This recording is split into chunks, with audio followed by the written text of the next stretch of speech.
There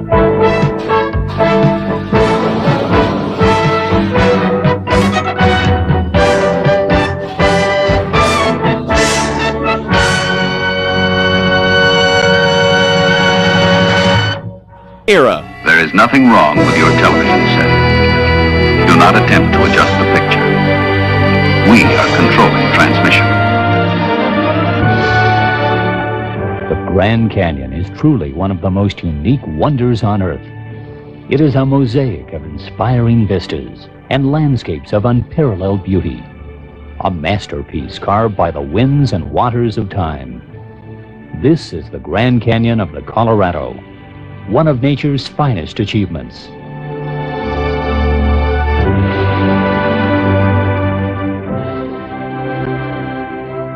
On this video trip, we'll explore the canyon from rim to rim and travel to the depths of the inner gorge. We'll travel to side canyons and witness the beauty of this natural wonderland that only a few people ever see. We'll talk a little bit about the history of the canyon and its first inhabitants. We'll visit the park's most prominent attractions and other popular points of interest. We'll show you firsthand what to be expecting regarding lodging and camping facilities, the curio shops and tours, the historic and scenic trails to the inner canyon, the ever-popular mule trips, and the ultimate challenge of whitewater rafting on the Colorado River. All this and many other activities and services that are available to you when you visit Grand Canyon National Park. Well, we're burning daylight, so let's get going. Grand Canyon National Park is located in the northwestern corner of Arizona. The eastern boundary of the park is almost directly north of the city of Flagstaff. Flagstaff is almost 78 miles from the park's south entrance. The south rim of the park is accessed from the east by Route 64. The east entrance is about 30 miles from the town of Cameron. If you enter the park from the east, you'll have to follow East Rim Drive about 25 miles before you reach the park headquarters and the Visitors Center located in Grand Canyon Village. The south entrance to the park is accessed by using Route 64 and 180 and the town of Tucson. The South Rim gets the bulk of the 4 million or so tourists that visit the park each year. The North Rim portion of the park is only a few miles from the South Rim as the crow flies, but it's a good 5 hours drive by road. The North Rim is accessed by using east and west Route 89 alternate and then Route 67 south to the north entrance.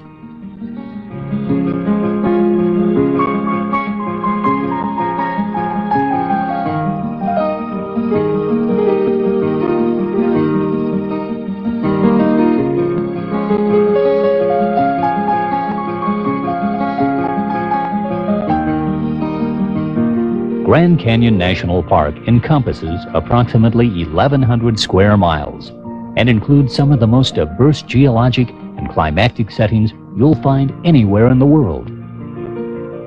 6 of the 7 climatic belts recognized throughout the world are represented in the Grand Canyon region. The canyon floor reveals a lower Sonoran desert environment, while the North Rim gives the appearance of southern Canada. 2 different worlds, so to speak, yet only a few miles apart. The average depth of the canyon is about 1 mile. The canyon itself consists of about 2,000 square miles that are stretched out along 277 miles of the Colorado River. The river descends almost 2,200 feet in that span. The Colorado is one of the great river systems in the United States. It's over 1,400 miles long, and the area it drains totals nearly 12% of the United States. The Colorado averages 300 feet in width and is up to 100 feet deep and flows at an average rate of 4 miles per hour. The Colorado flows west through the Grand Canyon, later bends south and empties into the Gulf of California in Mexico.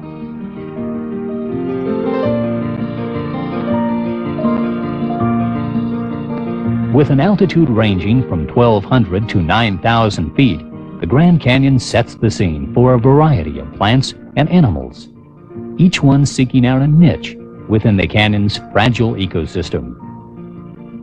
At the lower depths of the inner gorge, you can see some of the oldest exposed rocks on this planet. The erosion of the Grand Canyon has taken place over 10 million years, a very small amount of time relatively compared to the age of the rock layers which it has exposed. The schist rock that we're floating through now is nearly 2 billion years old, half the age of the Earth, and up on top of the canyon are sedimentary layers which are 250 million years old. That's a quarter of a billion years old. So the canyon itself is a very young feature, which gives us such irregular patterns of erosion, and the desert climate does not grow lots of vegetation, so the geology is revealed.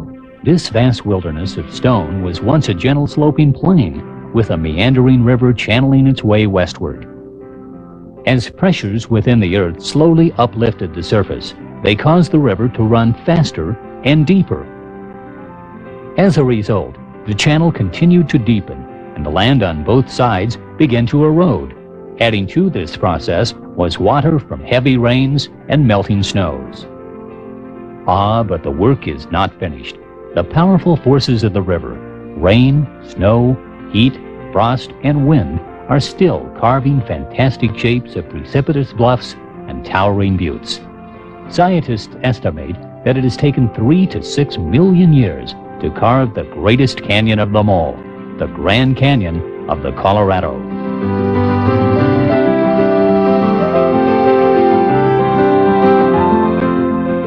Now, let's talk briefly about man's influence on the Grand Canyon. The Grand Canyon has been home to people for over 4,000 years. Around 2,500 BC, the earliest inhabitants of the area left small split-twig figurines in caves of the Red Wall limestone. These figurines are thought to be a form of hunting magic. Little else remains to tell us about their lives. The best evidence of prehistoric man living here dates back to over 1,000 years ago. People known as the Anasazi built dwellings of stone and mud.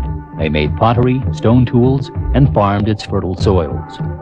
Nearly 2,500 archaeological sites have been found at the Grand Canyon, representing occupation throughout the past 4,000 years.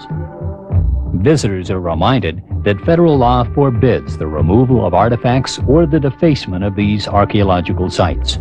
All artifacts must be left in their original locations. Visitors should walk around and not through walls or mounds or lean on them. Anasazi ruins lay scattered throughout the canyon and can be seen by those who float the river, by hiking the canyon trails, or by walking along the canyon rim. Today, 5 Indian tribes live in the region: the Hopi, Navajo, Havasupai, Paiute, and the Halapai. The first non-Native American to discover the Grand Canyon of Arizona was Don Lopez de Cardenas in the year 1540. The young captain led a squad of Coronado's Spanish expeditions into the region now known as the Grand Canyon. The captain was quick to report his dismay of the impassable barrier before him and his men. But the canyon's beginning fame is without a doubt the result of explorations by Major John Wesley Powell. In 1869, Major Powell set out with a small expedition party of 4 boats to run the length of the Green River in Wyoming and the Colorado to the bottom of the Grand Canyon. During the daring ride, Powell would lose 2 of his boats, but he proved the canyon could be explored by those who felt up to the rigors of this extreme and dangerous environment. The one-armed Major Powell had himself strapped to a chair so he could stay in the boat as they ran the rapids.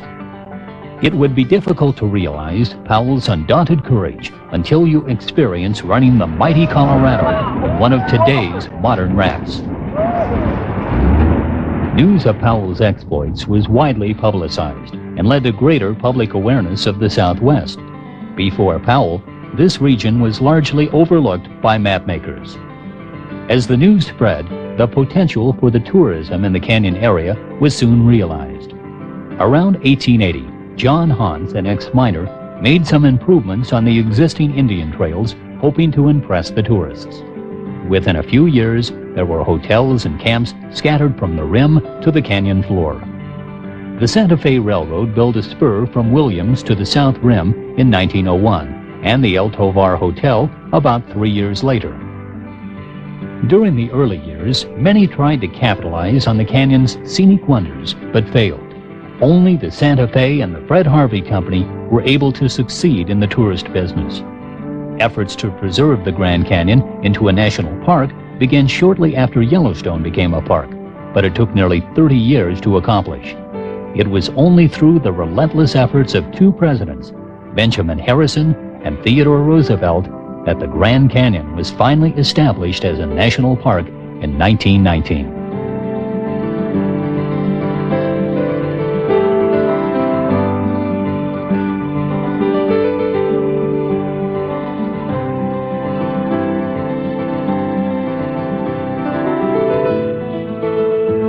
There are three major areas of importance for the traveler to consider when planning or visiting Grand Canyon National Park: the South Rim, the North Rim, and the Inner Canyon.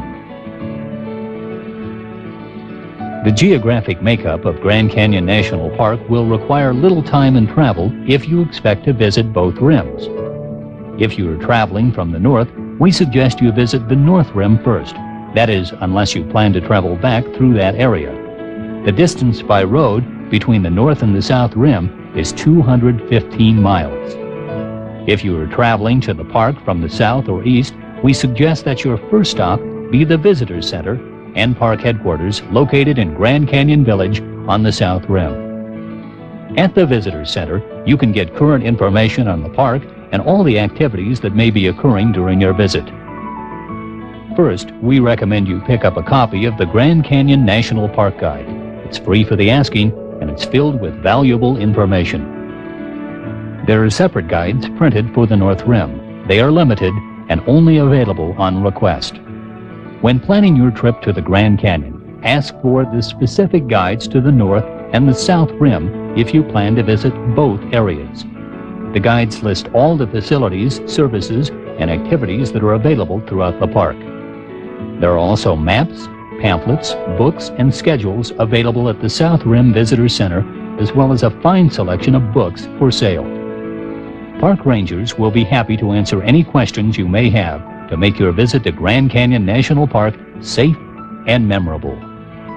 The museum is also located in the Visitor Center. While you are there, you can see firsthand the old wooden boats that were once used to navigate the mighty Colorado River. And be sure to take a few minutes and watch the slide program in the auditorium for an informative introduction to the Grand Canyon before you leave the center.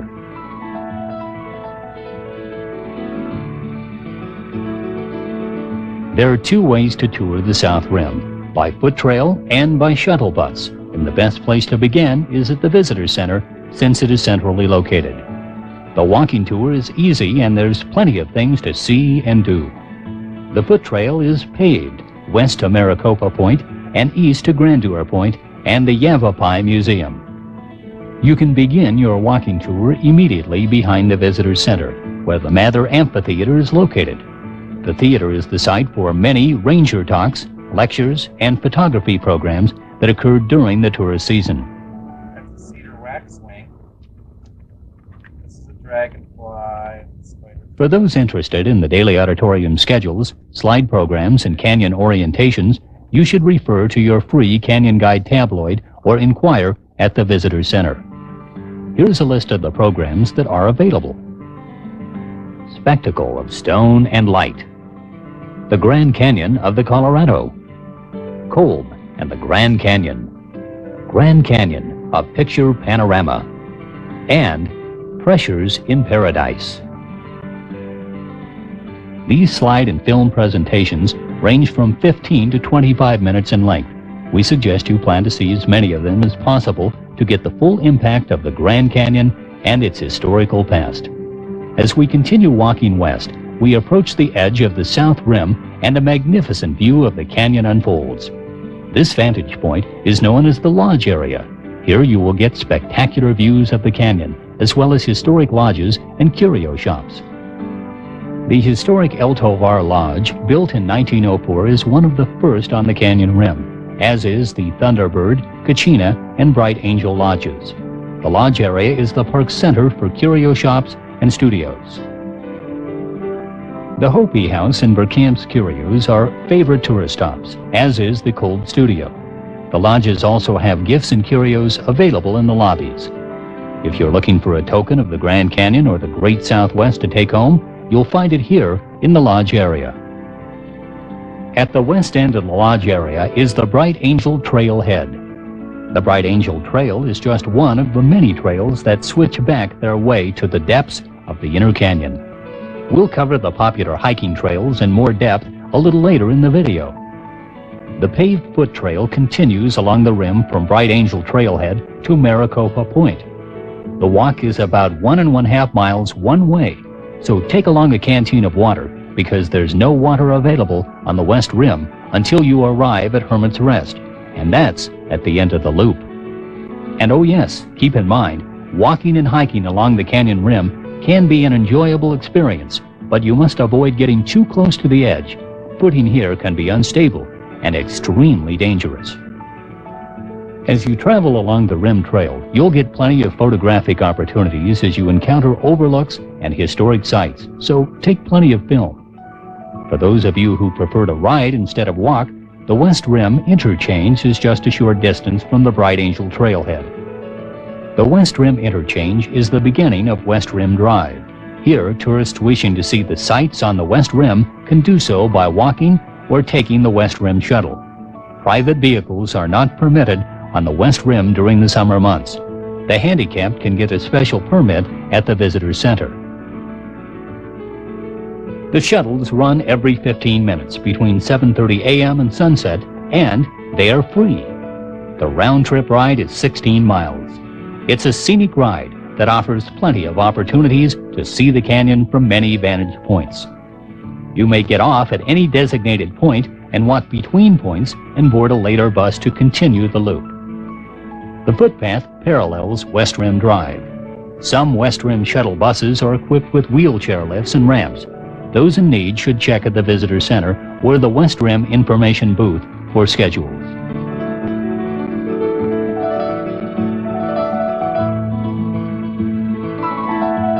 Views of the canyon from on the West Rim vary with each point.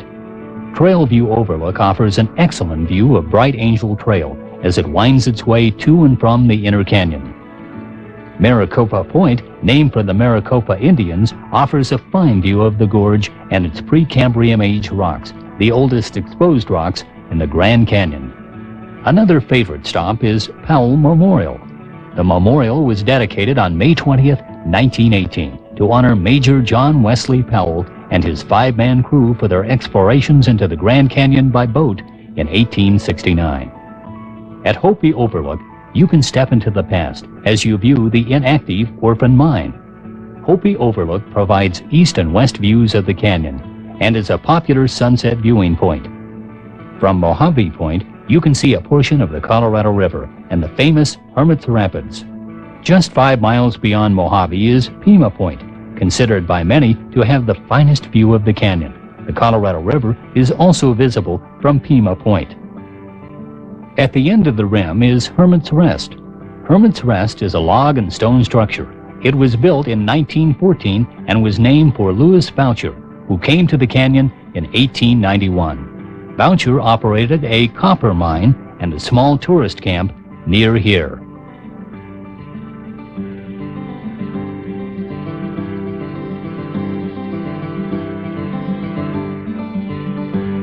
The South Rim Visitor Center is almost centered between east and west points of interest.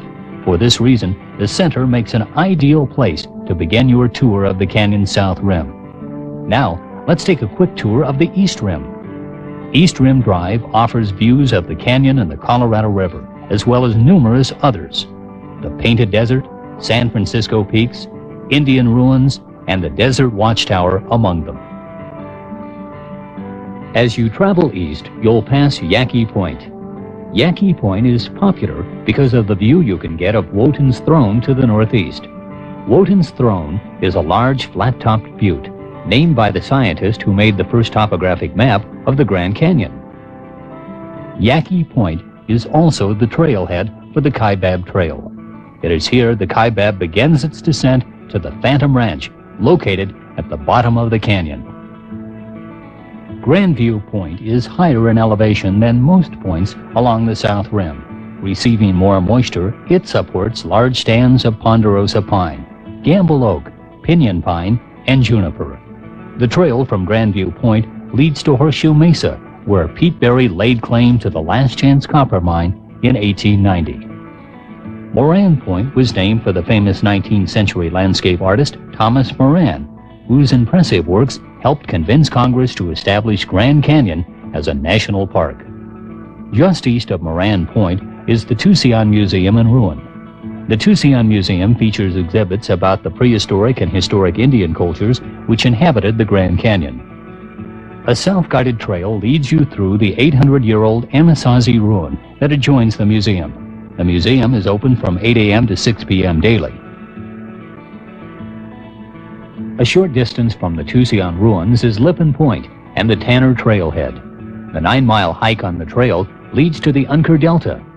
Along the trail are ruins of the prehistoric Anasazi dwellings that date back nearly 1,000 years. As you approach the end of East Rim Drive, you'll arrive at Navajo Point and Desert View. From Navajo Point, you can get an excellent view of Escalante Butte and the Colorado River.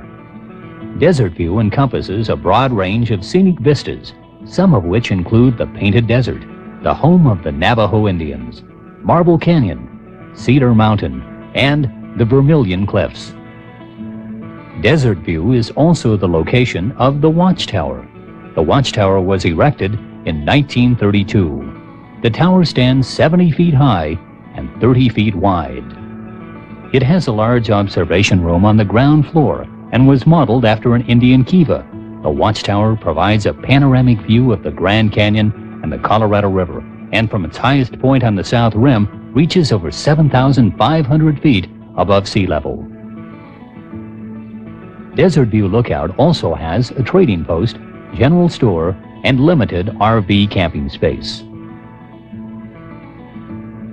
The overlooks on the north rim of the Grand Canyon number far less than those of the south rim, but nevertheless, they are just as beautiful. The main points of interest on this rim include Bright Angel Point, Point Imperial, and Cape Royale, each one providing scenic views of the canyon that make the trip to this remote area of the park well worth the visit. There are daily tours from Grand Canyon Lodge to Cape Royale and Imperial Point. Tickets can be purchased at the lodge desk. Unlike the South Rim, there is no shuttle bus on the North Rim. However, there is a daily bus from the town of Tusayan to the North Rim. Inquire at any lodge transportation desk for schedules.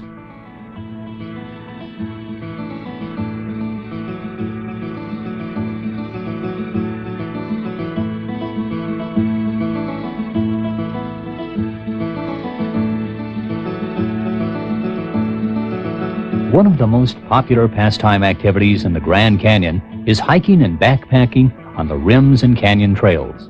This is one way to experience the canyon's rich beauty and its immense size. The canyon offers two forms of hiking trails: the rim trails, which are far less strenuous and casual, and the inner canyon trails, which are considerably more physical. The rim trails are excellent alternatives to visitors who are not prepared for a physical challenge, or who are accompanied by small children. For those physically prepared to hike the inner canyon from the south rim, there is the challenge of Bright Angel, South Kaibab, Rim to River, Grandview, and Hermit Trails. These trails vary in length and difficulty. Many have side trails to scenic areas and historic sites. For those visiting the North Rim, there are numerous day hike trails into the canyon. Popular North Rim trails include Bright Angel Point Trail, Transept, Uncle Jim, Widforce, Ken Patrick, Cape Royale, Cliff Springs, and last but not least, the famous North Kaibab Trail.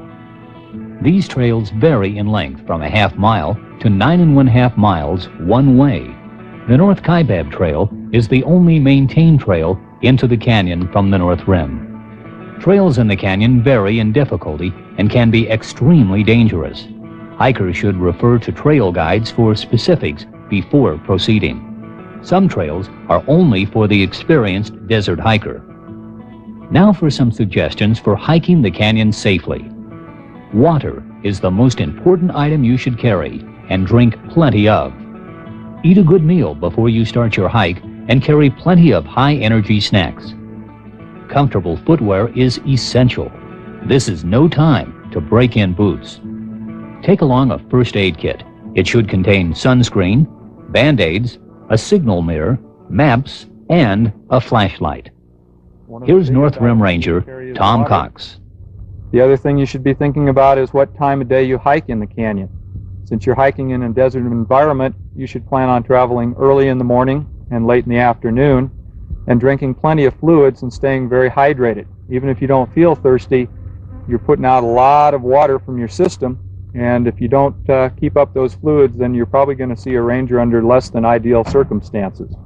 Hikers and backpackers should be aware of the symptoms of hypothermia, heat exhaustion, and heat stroke, and how to treat them. It could mean life or death. If you hike the canyon trails, you'll more than likely encounter mules along the way. Hikers should remain still and quiet until the mule strings have gone by. The wrangler will advise you of the proper procedures. Hiking permits are needed for overnight hiking only. Day hikes do not require a permit. Reservations or requests for overnight hikes may be sent to this address. Concession guide service and equipment rental is available on the North and South Rims. Contact the South Rim Visitors Center or the Backcountry Office for trail maps, permits, brochures, and guides to hiking safety in the park.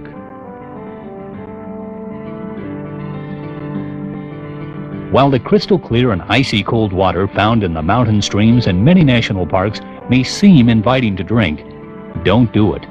You'll see animals drinking the water, but humans must take several precautions. Drinking untreated natural water can result in a severe intestinal disorder called giardiasis. It can affect your dog or cat if you are traveling with house pets. Carried by both humans and animals, giardia contamination is common in surface water supplies like lakes, streams, and rivers. Here are 3 basic ways to protect yourself from giardiasis. The most effective protection is to carry your own water from a known safe drinking water supply. The next most effective method is to boil water obtained locally for at least a minute at low altitudes and 3 to 5 minutes at high altitudes. And the least effective method is to filter the water with a high-quality filter that can remove particles as small as 1 micron.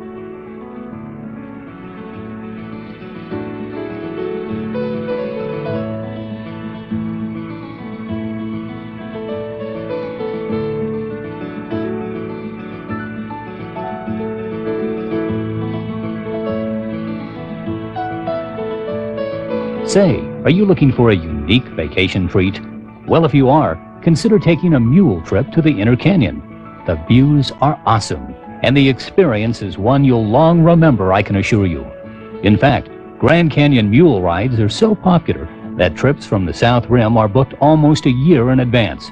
Mule trips to the Inner Canyon from the North Rim are a little easier to get without advance reservations. Mule trips from the South Rim range from 1 to 3 days with overnight stays in the bottom of the canyon at the Phantom Ranch. Trail rides from the North Rim range from half a day to a full day with rim trail rides available by the hour. Here's how to make your reservations for your mule trip to the Inner Canyon. Here's the address and phone number for the South Rim. And now the address and phone number for the North Rim. And how about this? The ultimate in excitement and adventure, running the rapids of the mighty Colorado. This is your chance to see the canyon as few seldom do, from the bottom up. You are one-on-one with nature and the forces that carve their way a mile deep through granite formations that are over 2 billion years old. The river guides will take you to side canyon waterfalls and vistas not seen from the canyon rims. There are Indian ruins, artifacts, and petroglyphs at the reach of the hand. And then there is the thrill of running more than 70 sets of rapids that range up to 10 on the scale of difficulty. Not to mention the hearty aroma of meals cooked over an open fire, sleeping under the stars, and meeting people from far and distant places. You have this and more waiting for those who dare to challenge the mighty Colorado. Let's listen to Kelly Smith, a river guide for Adventures West.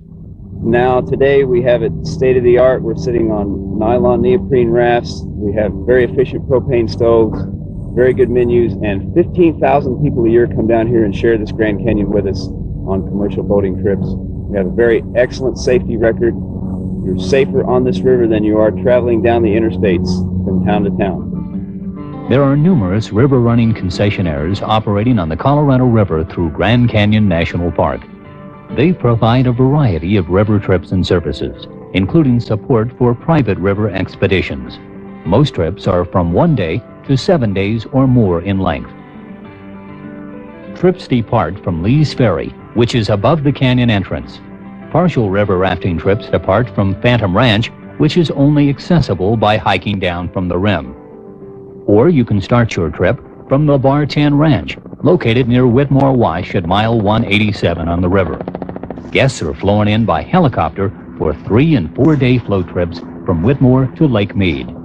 Individuals wanting to run the river without guides must obtain a permit from the National Park Service.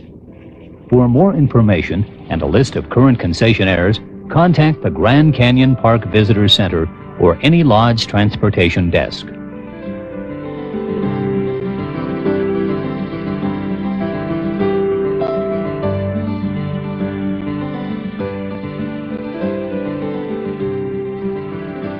The Grand Canyon is home to more than 70 species of mammals, 250 species of birds, and 30 species of reptiles and amphibians. Would like to caution you while you're in the park that the wildlife seems attractive, and a lot of people like to think that they should feed the wildlife. I'd like it if you think about the fact that when people aren't here, the wildlife has to pretty much exist on its own.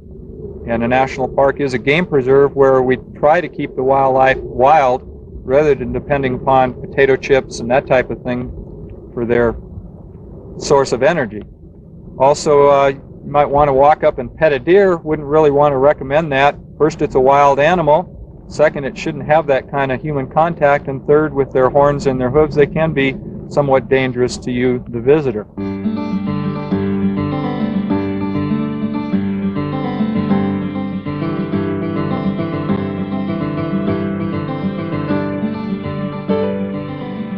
Helicopter and fixed-wing air tours of the canyon fly daily from Tucson, the Grand Canyon Airport, and other locations in the Great Southwest. While you are in the park, reservations can be made at any Grand Canyon Lodge transportation desk. A list of the air tour operators is also available upon request from the visitor center. If you prefer to tour a little more down-to-earth, there are bus tours available in the park to Desert View, Hermit's Rest, as well as sunset tours on a daily basis.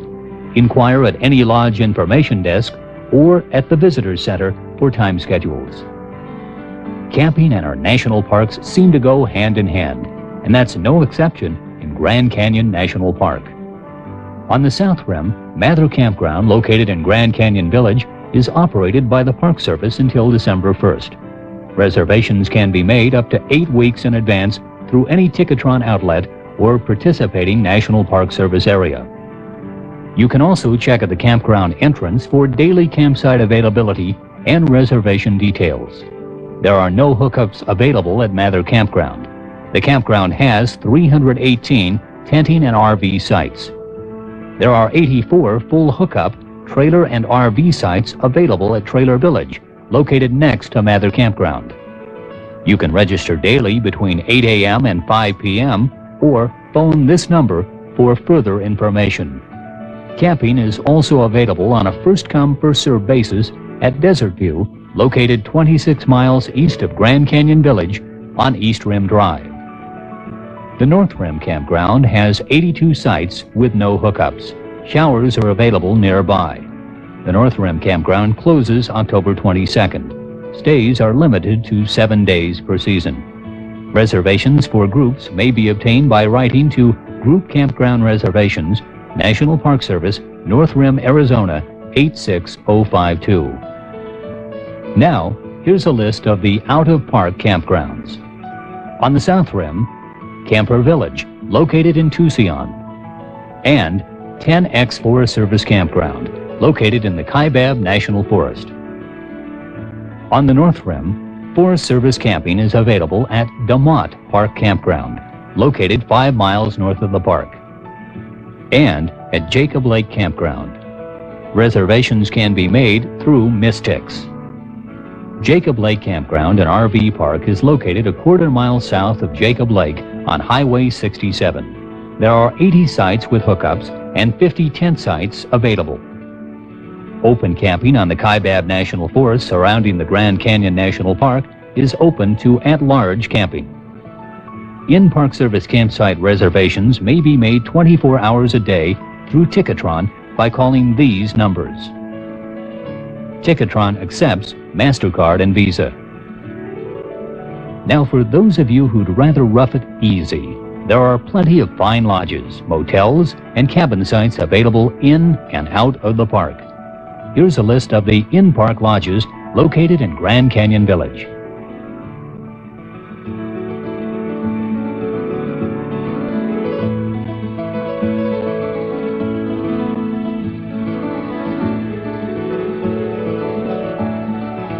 And the Smoky Lodge, located just outside the park boundary.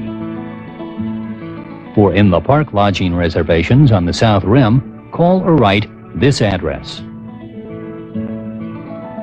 On the North Rim, the in-park service is provided by the historic Grand Canyon Lodge. Frontier and Western cabins are also available. For reservations, call this number. Out-of-the-park lodging is available on the South Rim in the town of Tucson. Tucson is located just outside the park's south entrance. On the North Rim, there's lodging at Jacob Lake and the Kaibab Lodge just outside the park. All lodges have food and beverages, and facilities are open to guests and park visitors. Reservations in advance are recommended for in-park and out-of-the-park lodging, especially during the summer months.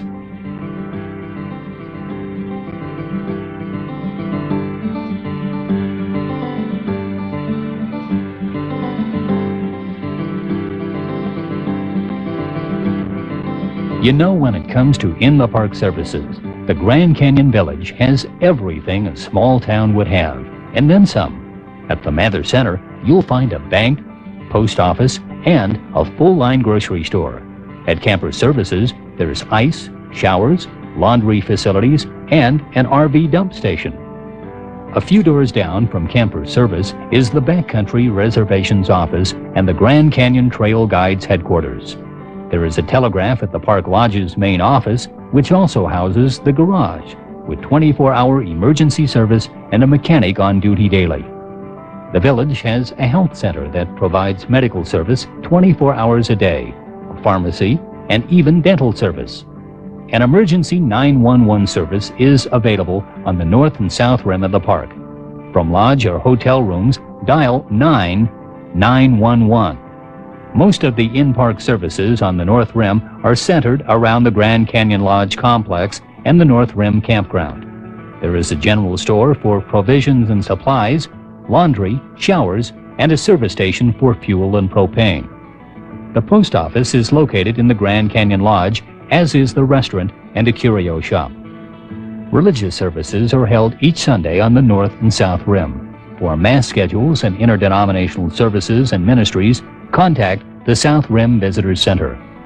And when it comes to transportation, there is just about every mode you can think of at the Grand Canyon. There are taxis, shuttles, tour buses, horses, and even mules. And you can't expect much more than that.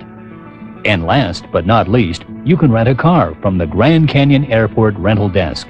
Here are the telephone numbers. Commercial bus service is available between Grand Canyon National Park and Flagstaff or Williams, Arizona.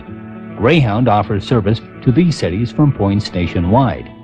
For more information regarding transportation, contact any hotel or lodge transportation desk.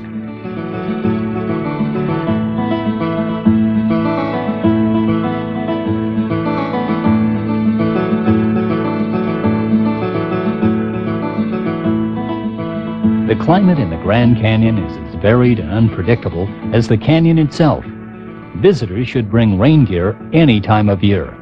In the winter, you should be prepared for cold, wet weather, even if you are hiking the canyon. The South Rim elevation is 7,000 feet above sea level and is open all year. Summer temperatures range from the 80s to the low 50s. Winter temperatures from the high 30s to minus 10 degrees are common. Snow can be expected from mid-November to April. Temperatures are usually moderate in late spring and fall. The North Rim elevation exceeds 9,000 feet in some areas and is open from late May through October, weather permitting. Summer temperatures on the North Rim are about 5 degrees cooler than the South Rim. During the winter months, Highway 67 to the North Rim is closed and no services are available. The rim is open, however, to cross-country skiing and snowshoeing. For North Rim weather access, write to the Backcountry office at the following address. The Inner Canyon is open all year from South Rim access points. Summer only from the North Rim. Travel is by foot or mule. Summer temperatures in the canyon range from the low 70s to excess of 100 degrees. In the winter months, temperatures range from the mid-50s to the low 30s. Snow is rare on the bottom, but rain is common.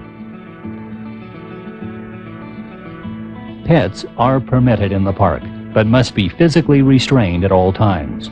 Pets are not allowed on the trails below the rim. The only exception is guide dogs for the blind or deaf. Kennels are available in the village. Bicycles are permitted in the park, but only on paved roads or secondary dirt roads. There are no bicycle rental facilities in the park. The closest rentals are in Flagstaff, 80 miles to the southeast. Fishing in Grand Canyon National Park requires an Arizona fishing license. Licenses are available at Babbitt's General Store in the village. Tucson on the south rim of the park is the hub for the out-of-the-park services in the region. And while you're in town, don't forget to stop at the IMAX Theater. Their shows of the Grand Canyon are a must-see. But there's a lot more to see and do in the Tucson area. So for more information on activities and services, contact the Grand Canyon Tour Center in Tucson. Out-of-the-park services on the North Rim are limited compared to the South Rim. Most services will be found at the campgrounds and lodges mentioned earlier.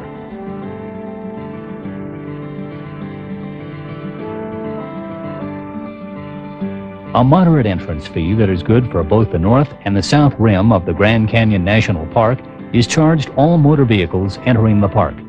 This entrance permit is good for 7 days.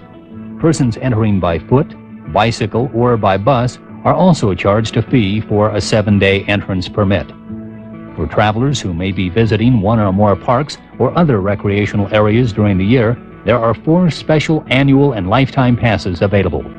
The Golden Eagle Pass is an annual entrance pass to all national parks, monuments, historic sites, recreational areas, and wildlife refuges that charge fees.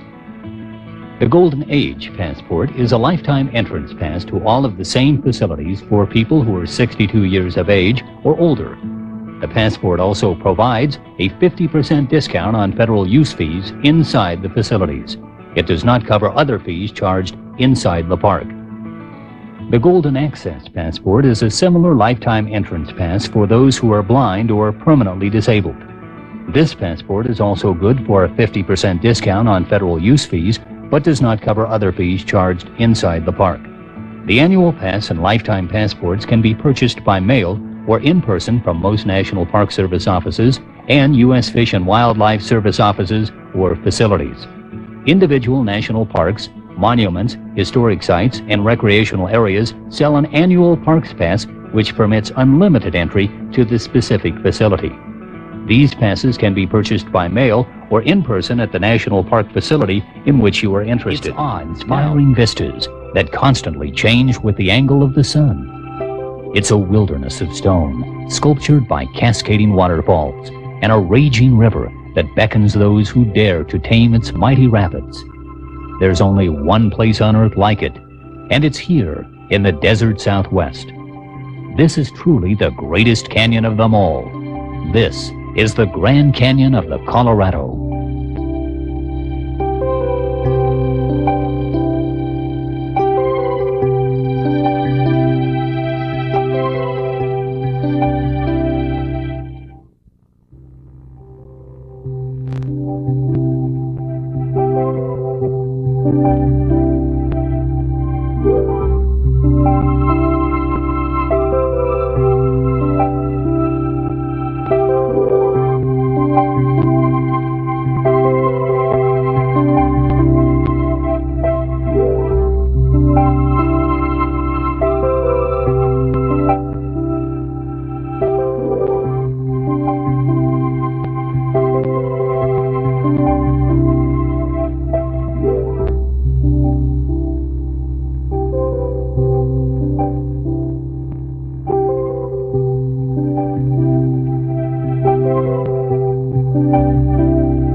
Please be careful. Don't let this happen in your car.